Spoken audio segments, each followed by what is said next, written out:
ආයුෂ බොහෝ වේවා. වණක්කම් අස්ලාම් අලයිකුම්. මං චාම්පික දේවින්ද. අදත් ඔබට සුබම සුබ දවසක් අපි ලෝකයෝ වෙතින්. ගුවන් තොටුපළක් එහෙම නැත්නම් එයාපෝට් එකක් කියලා කියන්නේ වෙන්වීම සහ නැවත හමුවීම කියන ප්‍රබල මනුෂ්‍ය චිත්ත වේගයන්ගේ අපූර්ව සංකලනයක් දකින්න ලැබෙන භූමියක්.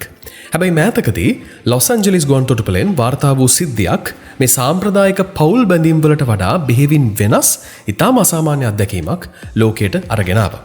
අවුරුදු ගණනාවක් තිස්සේ එකිනෙකා නොදැක සිටි පියෙකු සහ දියණියකගේ හමුවීමක් තමයි එතනදි වුණේ. මේ පියා තමයි කැලිෆෝනියාවේ ලොස් ඇන්ජලිස් වල ජීවත් වෙන චිත්‍ර කලාවට සහ ආගමික කලා නිර්මාණවලට ලැබි කලාකරුවෙකු වූ මයිකල් රූබිනෝ. ඔහු තමන්ගේ දියණිය දැක උණුසුම් කඳුළු සලමින් ඇයව වැළඳගත්තා කියලා තමයි මේ කතාවේ සඳහන් වෙන්නේ. ඒ මොහොතේම ඔහු තමන්ගේ ප්‍රීතිය ආඩම්බරයෙන් කිව්වේ මේ මගේ 19 වෙනි දියණිය කියලා. ඔව් මේ මගේ 19 වෙනි දිය. ඔබට ඇහුණු වචන හරි. මේ වචන අහපු බොහෝ දෙනෙක් ඔබ වගේම පුදුමයටපත් වුණා.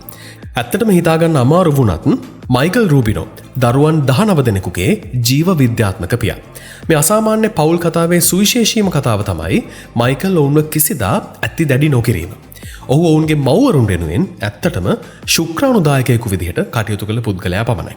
වයස අවුරුදු 16ත් 21ත් අතර පසුවන මේ 19 දෙනා ලෝකයේ පුරා විසිරී සිටියා ඔවුන්ගේ ජීවිතයේ ප්‍රථම වතාවට එකම ස්ථානයකට කැඳවීමට ඉන්සයිඩ් එඩිෂන් වැඩසටහනට හැකියාව ලැබුණා. තමන්ගේ දරුවන් 19 දෙනාම එකපාර දැකීම ගැන අදහස් දක්වමින් මයිකල් රූබිනෝ කිව්වේ ඒක තමන්ට අමුතුම අත්දැකීමක් සහ ඒක අමුතුම ආකාරයේ හැඟීමක් කියලා. ඒ සමගම තරමක් අద్භූත හැඟීමකුත් ඔහුට දැනෙලා තිබ්බා. ඔහුට මේක තමන්ගේ හීනයක් යථාර්ථයක් වුණා වගේ වැඩක් කියලාත් ඔහු පස්සේ අදහස් දක්වලා තියෙනවා. මේ අති විශාල පවුලේ එක්වීම නූතන විද්‍යාව සහ මානව බැඳීම් පිළිබඳ සංකීර්ණ හැබැයි සුන්දර කතාවක් තමයි ලෝකයට කියන්නේ.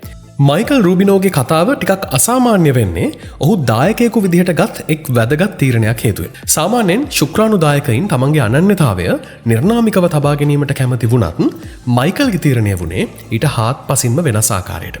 ඔහුට ඕන වුණා තමාගේ ජීව විද්‍යාත්මක දරුවන්ගෙන් කිසිවෙකු හෝ කවදා හෝ තමන් සොයා පැමිණියහොත් ඔවුන්ට විවෘතව අවස්ථාවක් ලබා දීම. ඔහු මේ මානුෂීය මෙහෙයුම ආරම්භ කරන ලද්දේ තමන්ගේ අවුරුදු 30 ගණන්වලදී කියලායි සඳහන් වෙන්නේ. පවුලක් හරියට ගෙන යන්න බැරිව දුක් විඳ හිටපු මව්වරුන්ට උපකාර කිරීමේ පරම චේතනාවෙන් තමයි ඔහු මේක කරලා තියෙනවා කියලා කියන්නේ. කෙසේ වෙතත් තමන්ට මෙතරම් විශාල පවුලක් හිමි වනු ඇතැයි ඔහු කිසි දිනක බලාපොරොත්තු වෙන්නේ නැතුව ඇති. ඔහු කියනවා මම දායකයෙක් වුණාම මම ඩොනර් කෙනෙක් වුණාම මගේ උපරිම බලාපොරොත්තු වුණේ මම ඊටාම වාසනාවන්ත වුණොත් මට දරුවන් දෙන්නෙක් හෝ තිදෙනෙක් හමුවීමට අවස්ථාවක් ලැබෙයි කියලා විතරයි. ඕක කියන්නේ එහෙම. ඔහුගේ මුල් අපේක්ෂාවන් සහ සැබෑ යථාර්ථය අතර වෙච්ච විශාල පරතරයක් තමයි මේකෙන් ලෝකයට කියාපාන්නේ. ඔහු තමන්ගේ ලිපි ගොනුවේ විශේෂ ලිපියක් තියෙනවා. ඒ තමන්ගේ විවෘතභාවය තහවුරු කිරීමට. මේ ලිපිය සඳහන් වුණේ මේ ගැන අපිට හොඳ අවබෝධයක් තියෙන්න ඕනේ. කවදා හෝ වේවා ඕනෑම වෙලාවක මේ දරුවන් අතරින් කිසිවෙකු හෝ මා සොයා පැමිණියහොත් මම ඔවුන්ට සමීප වීමට මම ඔවුන්ට මුහුණ දෙන්න කතා කරන්න බොහොම කැමැත්තෙන් ඉන්නවා කියලා. ඔහු මේ හමුවීම වෙනුවෙන් නොයිවසිල්ලෙන් ඒ කියන්නේ බලා ඉඳලා තියෙනවා. එක දරුවෙකුගෙන් ආරම්භ වූ මේ sannivedanaya අනපේක්ෂිත විදිහට දාම ක්‍රියාවක් විදිහට ලෝකයේ පුරා පැතිරලා ගියා. ලෝකයේ පුරා විසිරී පැතිරී හිටපු මේ ජීව විද්‍යාත්මක සහෝදර සහෝදරියෝ ඔක්කොම එකට සම්බන්ධ වෙලා ලොකු නෙට්වර්ක් එකක් ගොඩනගා ගත්තා. මයිකල්ගේ මේ නිර්භීත තීරණය හේතුවෙන් දරුවන් 19 දෙනෙකුට ඔවුන්ගේ ජීව විද්‍යාත්මක උරුමය හඳුනා ගැනීමටත් පොදු පියෙකු සහ අති විශාල පවුලක් හොයා ගැනීමටත් අවස්ථාව ලැබුණා. ඉතින් ලෝකයේ විවිධ ප්‍රදේශවල විවිධ සංස්කෘතීන් යටතේ හැදී වැඩුණු දරුවන් 19 දෙනෙකු එකම තැනකට එක්වීමත් විශ්මය දනවන සිද්ධියක්. ජීව විද්‍යාත්මකව එහෙම නැත්නම් එකිනෙකාට නැකම් කියන නමුත් මෙතෙක්කල් ආගන්තුකයන් වූ ඔවුන්ගේ මුල් හමුවීම තුලින් පැන නැගුණේ ෂණික බැඳීමක්. මේ සම්බන්ධතාවය ඔවුන්ට දැනුනේ කොහොමද කියලා ඉන්සයිඩ් එඩිෂන් වැඩසටහනේදී ඔවුන්ගෙන් අහනවා. ඔවුන් දක්වලා තියෙන ඉතාම සුන්දර අදහස්. මේ හැමෝම ඔවුන් හරිම මිහිරි, හරිම ආදරණීයයි, හරිම සුහදශීලී. ඔවුන්ව දැන හඳුනා ගැනීම හරිම විනෝදජනකයි. ඔවුන් එක ගත කරන හැම මොහොතක්ම අලුත් අත්දැකීමක්. මෙහෙම තමයි එක දියණියක් තමන්ගේ හැඟීම් ප්‍රකාශ කළේ. ඔවුන් අතර තිබ්බ සුහදශීලී භාවය ඒකෙන්ම මනවින් තහවුරු වෙනවා. ඔවුන් සියලු දෙනාම විවෘතව අදහස් හුවමාරු කරගනිමින් එකිනෙකාගේ ජීවිත ගැන හොයලා බලලා තියෙනවා. මේ සහෝදර සහෝදරියන් එකිනෙකාගේ සමානකම් හොයන්න පටන් ගත්තා. මුහුණේ හැඩයෙන්, හිනාවේ රටාවෙන්, බොඩි ලැන්ග්වේජ් එකෙන් ඔවුන් තුල පැවති සියුම් සමානකම් නිරීක්ෂණය කිරීමත් එක්තරා විදිහක විනෝදාත්මක අත්දැකීමක් වෙලා වෙලා තිබුණා. එක පුතෙක් නිරීක්ෂණය කරලා තිබුණේ මට පැහැදිලිවම කියන්න පුළුවන් අපි හැමෝටම පොදු වුණු බබල්ස් වගේ ස්වභාවයක් තියෙනවා. අපි හැමෝටම තියෙන එකම එනර්ජි එකක්. අපි හැමෝම ගොඩක් විවෘතයි. ඉක්මනින්ම එකිනෙකාට සම්බන්ධ වුණා. මේ සාමූහික ශක්තිය ඔවුන්ගේ පොදු පියෙකුගෙන් උරුම වූවක් බව ඔවුන්ටම තේරෙන්න ගියා. තවත් ප්‍රමුඛතම ජානමය ලක්ෂණයක් වුණේ ඔවුන්ගේ ඇස්වල වර්ණය. දරුවන් අතර සිටි එක්කෙනෙක් ගණන් කරමින් සඳහන් කළේ මං ගණන් කළා අපි අතරින් අවම වශයෙන් 13 දෙනෙකුටවත් නිල් පාට ඇස් තියෙනවා කියලා. මේක හරිය අපූර්ව අත්දැකීමක්. ඔබට තේරෙනවා ඇති මම මේක කියද්දි. ඉතින් ජීව විද්‍යාවේ බලය සහ මේ ජානවල බලපෑම මේ දරුවන් තුළින් මනවින් එකෙන් පිළිබිඹු වුණා. නිල් ඇස්වල තියෙන පොදු භාවය ඔවුන්ගේ පොදු පියාගේ උරුමයේ පැහැදිලි සංකේතයක් බඳුයි. ඉතින් මයිකල් රූබිනෝ තමන්ගේ දරුවන් සියලු දෙනාම ලොස් ඇන්ජලිසි පිහිටි නිවසට කැඳවාගෙන ආවහම නිවස පුරා පැතිර ගියේ උණුසුම් ප්‍රීතිමත් කැළඹීමක්. ඔහුම විහිළුවට වගේ කියලා තියෙනවා මට නම් දැනෙන්නේ මට මීට වඩා ලොකු ගයක් ඕනේ කියලා. ඉතින් මේ මොහොතේ ඔහුට දැනෙච්ච ප්‍රීතිය උණුසුම කොයිතරම්ද කියන කාරණේ මේකෙන්ම තේරෙනවා. ඉතින් මයිකල් කියන්නේ වෘත්තියෙන් කලාකරුවෙක්, සිතුවම් කලාවට සහ ආගමික නිර්මාණවලට ඔහු තරමක් ලැබී ඔහු තමන්ගේ දරුවන්ගේ ජීවිතවලට හැඟීම් වලින් සම්බන්ධ වෙන්නට මේ කලාත්මක මෙවලම් යොදාගෙන තිබුණා. ඔහු තමන්ගේ දරුවන්ගේ ඡායාරූප සිතුවම් කළා. විශේෂයෙන්ම කීවන් කියලා ඔහුගේ පුතෙකුගේ බාර් මිට්ස්වා නම් යුදෙව් ආගමික උත්සවය වෙනුවෙන් ඔහු අතින්ම නිර්මාණය කරන ලද විශේෂ යාඥා සලුවක් පවා ඔහු පින්තාරු කරලා තිබුණා. ඒ කියන්නේ චිත්‍රෙට නගා තිබුණා. හැබැයි මේකේ තිබ්බ වඩාත් සතුටුදායක සොයා ගැනීම වුණේ ඔහුගේ දරුවන් සියලු දෙනාම සතුන් සහ කලාව කෙරෙහි ඔහු තුළ තිබ්බ ආශාව බෙදා හදා ගන්න කැමති වීම. මේක හුදෙක් ජානවලින් ලැබුණු ලක්ෂණයක් විතරක් නෙවෙයි. ඒක ඔවුන්ගේ ආත්මීය බැඳීමක්. තවත් විදිහකින් කිව්වොත් ඒක හැමෝටම තියෙන ආශාවක් විදිහට එළියට ආපු ලක්ෂණයක්. එක් දිනයක් මයිකල් විසින් අඳින ලද චිත්‍රයක් බලලා මෙන්න මෙහෙම කියලා තියෙනවා. ඔව් මම මේකට ආදරේ. මේවා දැක්කම ඇත්තටම මට ඇඬුණා.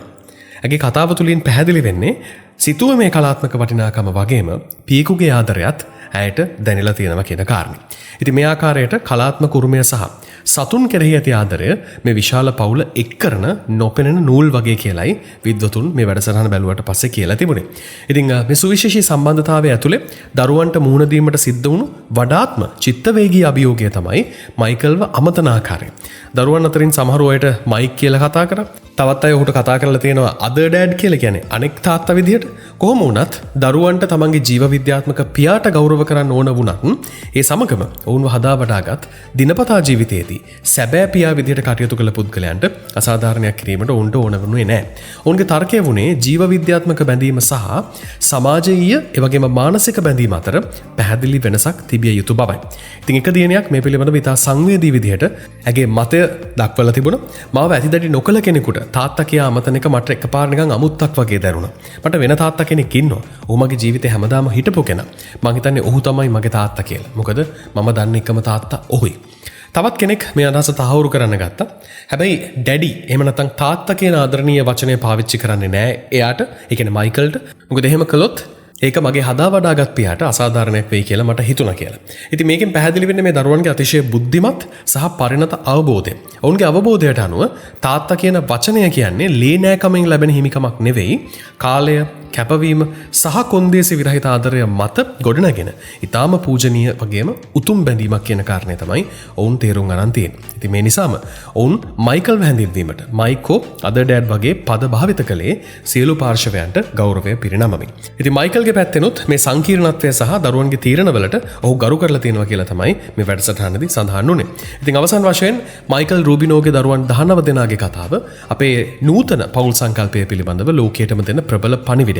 ඔවුන් ලෝකයේ පුරා විසිරී පැතිරී හිටියත් ඔවුන් සියල්ලන්ම දැන් නූතන තාක්ෂණය හරහා අඛණ්ඩව සම්බන්ධ වෙලා ඉන්නේ. ඔවුන් දුරකථන පණිවිඩ, වීඩියෝ කෝල්ස් සහ සෝෂල් මීඩියා හරහා තමන්ගේ සහෝදරත්වය පවත්වාගෙන යනවා කියලායි සඳහන් වෙන්නේ. ඉතින් මේ කතාවෙන් මොකක්ද අපිට උගන්වන්නේ? ඔව් පෞල කියලා කියන්නේ ලේ නෑකමෙන් පමණක්ම ගොඩ නැගෙන දෙයක් නෙවෙයි. ඒක ආදරය, දායකත්වය සහ හවුලේ උරුමයන් මත පදනම් වෙච්ච, ආදරය මත පදනම් වෙච්ච හැඟීම්බර බැඳීමක් කියන කතාව තමයි අපිට ගන්න තියෙන දේ.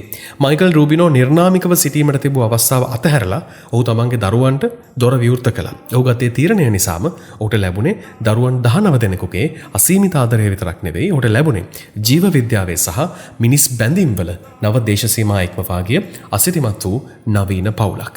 ඉතින් මේ කතාව ඉවර වෙන්නේ පවුලේ හැඩය කොහොම වුණත් ආදරය කියලා කියන්නේ හැම විටම පවුලේ පදනම සහ ජීවය වන බවට ප්‍රබල සත්‍යයක් ලෝකයට පසක් කරමින්.